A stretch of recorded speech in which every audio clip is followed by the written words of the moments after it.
ओम नमः शिवाय। मैं डॉक्टर एस मिश्रा, पतंजलि आयुर्वेद महाविद्यालय एंड हॉस्पिटल हरिद्वार। मैं यहाँ लगभग 9 साल काम किया। 9 साल काम करने के बाद यहाँ पे शुरू में मैं एसोसिएट प्रोफेसर के रूप में यहाँ अपॉइंटमेंट हुआ। बाद में समय बीतने पर प्रोफेसर काय चिकित्सा के रूप में हमने जो है लगभग 4 साल 5 साल काम किया हमने। इस बीच जो है हमने यहाँ पे कई तरह के रिजेक्टेड एंड क्रोनिक केसेस देखे, जैसे कैंसर, ब्लड कैंसर, हार्ट की प्रॉब्लम, लीवर की प्रॉब्लम, किडनी की प्रॉब्लम, लीजन ब्रेन का lesion, psoriasis, arthritis, blood sugar, diabetes mellitus वगैरह के केसेस देखे। और इसमें सफलतापूर्वक जो है स्वामी जी और आचार्य श्री के कृपा से, भोलेनाथ की कृपा से सफलतापूर्वक इलाज करने का अवसर हमें मिला। ऑल ओवर वर्ल्ड से, ऑल ओवर इंडिया से यहाँ मरीज आते हैं और जिस आशा विश्वास के साथ आते हैं उसमें काफ़ी हद तक हमें इलाज करने में सफलता मिली, जो गुरुजनों के आशीर्वाद से ही संभव हो सका। मैं यहाँ तरह तरह के रिजेक्टेड केस देख रहा था और इसमें बड़े बड़े दिल्ली, बम्बई, कलकत्ता से सब केसेज आते थे और उसको सफलतापूर्वक हमने इलाज किया। आज मैं कोविड-19 के बारे में कुछ बात करना चाहता हूँ। कोविड-19 जो सारी दुनिया जानती है, वुहान शहर से फैला, चाइना में वुहान है, वुहान से फैला। वुहान में कोई एक बहुत बड़ी जगह है जहाँ पे कि जिंदा जानवर बिक्री किए जाते हैं और वहाँ काफ़ी संख्या में लोग काम करते हैं। तो जानवर और ह्यूमन दोनों के वजह से मैंने ये किसी वजह से कोरोना वायरस वहाँ से फैलना शुरू हुआ। जैसे चाइना में लोग अपना बिजनेस करने जाते थे, पढ़ने जाते थे या और किसी काम से जाते थे, तो किसी वजह से उन्हें इन्फेक्शन हुआ। वह जब अपने कंट्री में आए तो आज पूरी दुनिया जो है इस एपिडेमिक से, महामारी से जूझ रही है, परेशान है। इसके वजह क्या है? कोरोना वायरस फैलने का वजह क्या है? यह मेन रूप से जो है क्लोज कॉन्टेक्ट से फैलती है। और अगर किसी को खांसी है तो खांसी में उसने खांस दिया तो उसकी दो वजह होती है। एक तो वो नेकेड खांस देता है, तो नेकेड खांस देता है तो पूरा वायरस जो है 1.5-2 मीटर तक जाता है और ज़मीन पे गिर जाता है। तो उस 1.5-2 मीटर के रेंज में अगर किसी ने सांस लिया तो वो उसके नाक के माध्यम से फेफड़े में चला जाता है और उसे इन्फेक्शन होता है। अगर कोई इन्फेक्टेड आदमी है, अगर उसने हाथ मिलाया या उसने अगर ऐसे हाथ करके जो है छींक दिया तो वो हाथ में जो है वायरस आ गए। उसके बाद उसने बिना सैनिटाइज किए, बिना हाथ धोए, अगर वो जो डोर का बेल छूता है या लिफ्ट में जाता है, लिफ्ट को छूता है या पब्लिक प्लेस पे जाता है, कुछ छूता है, तो कुछ टाइम के अंदर अगर दूसरा कोई कांटेक्ट में आता है तो उसको भी इन्फेक्शन हो जाता है। तो इस तरह जो है ये कांटेक्ट से होता है। लेकिन ये एपिडेमिक के रूप में फैल रहा है, लेकिन सबको जो है क्रोनिक स्टेज में चला जाए ऐसा नहीं है। माइल्ड स्टेज होता है और क्रोनिक स्टेज होता है। माइल्ड स्टेज में भी जो है वो सर्दी, खांसी, बुखार आना, तकलीफ़ होना, इन्फ्लुएंजा जैसे लक्षण मिलते हैं। और किसी किसी को जो है वह स्टेज पार करके फेफड़े में इन्फेक्शन जाता है, तो फेफड़े में इन्फेक्शन जाने पे मरीज़ को सांस लेने में दिक्कत होने लगती है। तो इसमें अगर किसी को माइल्ड इन्फेक्शन है, तो क्रोनिक इन्फेक्शन है, तो डरने की ज़रूरत नहीं है। आप जो है राज्य के हेल्पलाइन पे या नेशनल हेल्पलाइन पे आप मदद लीजिए और मदद लेने के बाद अगर आपको माइल्ड इन्फेक्शन है तो वो आपको आइसोलेट कर दिया जाएगा। आइसोलेशन का एक वार्ड होता है, उसमें आपको रख दिया जाएगा और सिम्प्टोमेटिक ट्रीटमेंट दिया जाएगा, जिससे आप जल्दी ठीक हो जाएंगे।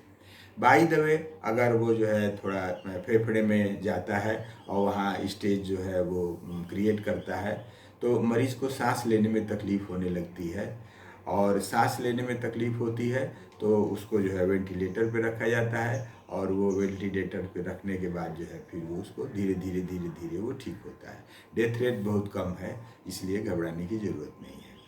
इसमें सबसे बड़ी चीज़ है प्रिकॉशन करना है, आसन प्राणायाम करना है, दवाएं लेना है, और हम ठीक होंगे ही इसका कॉन्फिडेंस रखना चाहिए।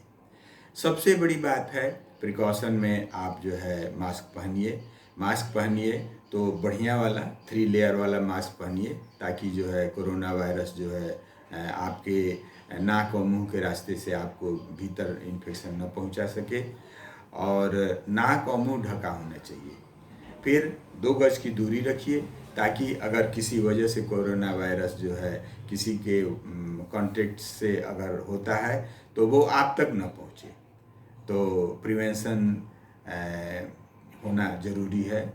Prevention is better than cure. सबसे पहले सावधानी ज़रूरी है। घर से बाहर ना निकलें, अपने को जब तक इमरजेंसी ना हो, जब तक कोई खास काम ना हो तब तक बाहर ना निकलें, और बाहर निकलें तो मास्क पहन के निकलें, और ये निश्चित करें कि हमारा मुंह और नाक जो है अच्छी तरह से ढका हुआ हो। सोशल डिस्टेंस का पालन करें, 2 गज की दूरी बनाए रखें, यह जो है प्रिवेंशन ज़रूरी है। इसके बाद सबसे बड़ी बात है कि इसमें इम्यूनिटी को डेवलप करने की बात हो रही है। तो इम्यूनिटी डेवलप करने के लिए आयुष मंत्रालय के वेबसाइट पे जाइए, वहाँ काढ़ा बनाने का सब तरीका बताया हुआ है, कैसे कैसे काढ़ा बनाना है, क्या करना है। और वैसे काढ़ा का नियम है, 400 ml पानी में डालिए, बॉयल करिए, और 1/4 हो जाए, 100 ml हो जाए तो काढ़ा बन गया। वो गरम गरम काढ़ा पीजिए।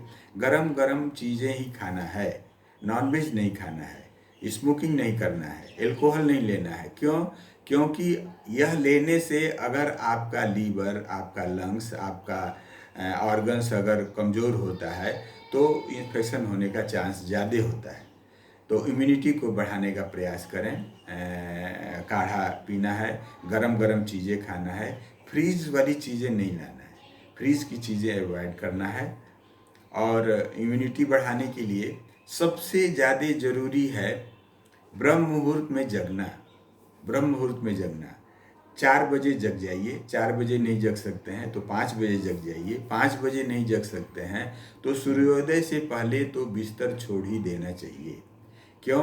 क्योंकि कहा गया है early to bed and early to rise makes a man healthy, wealthy and wise.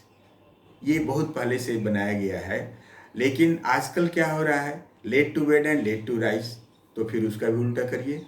तो उसमें जो है late to bed late to rise नहीं होना चाहिए। ये इम्यूनिटी को बढ़ाने के लिए उपाय होना चाहिए, न कि घटाने के लिए। अगर आप नॉनवेज खाते हैं, अगर आप स्मोकिंग करते हैं, स्मोकिंग में पान, बीड़ी, सिगरेट, तम्बाकू, गुटखा सब आ जाता है। तो अगर आप एल्कोहल लेते हैं तो आपके ऑर्गन्स जो है वो कमज़ोर होंगे तो इम्यूनिटी ऐसे ही घटेगी, तो उसमें जो है इन्फेक्शन का चांस होने का रहेगा, ज़्यादा परसेंटेज रहेगा। तो इसको अवॉइड करें। पिज़्ज़ा न खाएं, बर्गर न खाएं, मैगी न खाएं, अंकुरित अनाज खाएं। अंकुरित अनाज में चना, मूंग, मसूर, मटर, मेथी, मूंगफली, ये 5 म है। 5 म से जो अंकुरित अनाज है, इसको जो है जर्मिनेटेड सीड्स हो जाता है, इसको अमृत भोजन कहा गया है। तो अमृत भोजन खाइए, अपनी इम्यूनिटी को बढ़ाइए। सुबह जो है ब्रह्म मुहूर्त में जगने पे ऑक्सीजन का लेवल सूर्योदय से पहले ऑक्सीजन का लेवल वातावरण में बहुत ज़्यादा होता है। अगर आप लंबी लंबी सांस लेते हैं, अगर आप गहरी सांस लेते हैं, तो वह जो है आपकी इम्यूनिटी को बढ़ाएगा, आपको स्वस्थ रखने में मदद करेगा। तरोताज़ा आप अपने आप को महसूस करेंगे, मन आपका प्रसन्न रहेगा। और मेन चीज़, मन प्रसन्न ही तो होना है। मन अगर प्रसन्न है, मन अगर ठीक है, तो पूरा फिजिकली तो आप ठीक होंगे ही, ठीक रहते ही हैं। तो ब्रह्म मुहूर्त में जगना यह बहुत ज़रूरी है। स्वामी जी ने इम्यूनिटी बूस्टअप के लिए कोरोनिल किट का जो है काफ़ी रिसर्च के बाद काफ़ी मेहनत के बाद हमारे यहाँ पीआरआई है, पीआरआई में बहुत साइंटिस्ट काम करते हैं। काफ़ी मेहनत के बाद कोरोनिल किट का जो है निर्माण हुआ और ये इम्यूनिटी बूस्टर के रूप में बहुत अच्छा काम करती है। इसका यूज़ जो है आप 2 कंडीशन में कर सकते हैं, एक प्रिवेंशन के रूप में और एक ट्रीटमेंट के रूप में, दोनों में कर सकते हैं। कोरोनिल में स्वासारी बटी है और कोरोनिल टैबलेट है, अनुतेल है, 3 दवाई का किट है ये। कोरोनिल खाली पेट लेना है, प्रिवेंशन के लिए 1 गोली 3 बार, और स्वासारी बटी भोजन के बाद 1 गोली 3 बार, अनुतेल सुबह और शाम नाक में लगाना है। नाक में लगा के उसको खींच लेना है ऐसे, और जब गले में आ जाए तो उसको थूक दीजिए। कोरोनिल का प्रयोग जो है काफ़ी इम्यूनिटी को बढ़ाने के लिए काफ़ी अच्छा है। इसमें कोरोनिल में जो है अमृता है, अमृता मतलब गिलोय, नाम ही अमृत है तो गुण भी जो है अमृत तुल्य है उसका। तो अमृता है, कपर्दक भस्म है, मोती पिष्टी है, और तरह तरह के जो है रस औषधि से ये बना हुआ है। काफ़ी बहुत सारी काष्ठ औषधि, रस औषधि को मिला के बना है और काफ़ी इफेक्टिव है। तो कोरोनिल का प्रयोग करें, प्रिवेंशन के लिए भी और इलाज के लिए भी। सबसे बड़ी बात है, अगर आपको कोविड-19 का अगर इन्फेक्शन होता है तो डरने की ज़रूरत नहीं है। आप जो है हॉस्पिटल जाएं, अपने को भी बचाएं, अपने परिवार को भी बचाएं और दूसरे को भी इन्फेक्शन होने से बचाएं, ये बहुत ज़्यादा ज़रूरी है। कोरोनिल का प्रभाव बहुत ही अच्छा है और काफ़ी मेहनत से, काफ़ी रिसर्च करके, क्लिनिकल ट्रायल करके इसको बनाया गया है और भारत सरकार के द्वारा इसको इम्यूनिटी बूस्टर के रूप में मान्यता भी मिली है। इसका प्रयोग करें, इसका प्रयोग जो है काफ़ी स्वास्थ्यप्रद है और काढ़े का प्रयोग करें, प्रिकॉशन करें। आसन प्राणायाम जरूरी है। आसन प्राणायाम में सुबह जगिए, जगने के बाद फ्रेश हो लीजिए, फ्रेश होने के बाद सूर्योदय का दर्शन करिए, सूर्य नमस्कार करिए। अनुलोम विलोम जो है खासकर से इम्यूनिटी को बढ़ाने में मदद करता है। वो लंबी लंबी सांस लेना और छोड़ना, यह जो है बहुत ज़रूरी होता है। ऑक्सीजन ज़्यादा से ज़्यादा फेफड़े में जाएगी और फिर जो है कार्बन डाइऑक्साइड बाहर निकलेगी। तो ऑक्सीजन को प्राणवायु कहा गया है। तो जब प्राणवायु ज़्यादा से ज़्यादा हम लेंगे तो हम स्वस्थ रहेंगे, सुखी रहेंगे, संपन्न रहेंगे। ये मैं फेसबुक पर हूँ, मैं कंसल्टिंग फिजिशियन हूँ, फेसबुक पे हूँ, यूट्यूब पे हूँ, इंस्टाग्राम में हूँ। आप जो है मेरा पेज जो है शेयर करें, लाइक करें और ईश्वर ना करे कि किसी को कोई बीमारी हो, लेकिन आप अगर कोई परेशानी होती है तो आप हमसे कंसल्ट कर सकते हैं। हमारे बताए हुए नंबर पे आप देख सकते हैं। ईश्वर करे आप स्वस्थ रहिए, सुखी रहिए, संपन्न रहिए। ओम नमः शिवाय। ओम नमः शिवाय।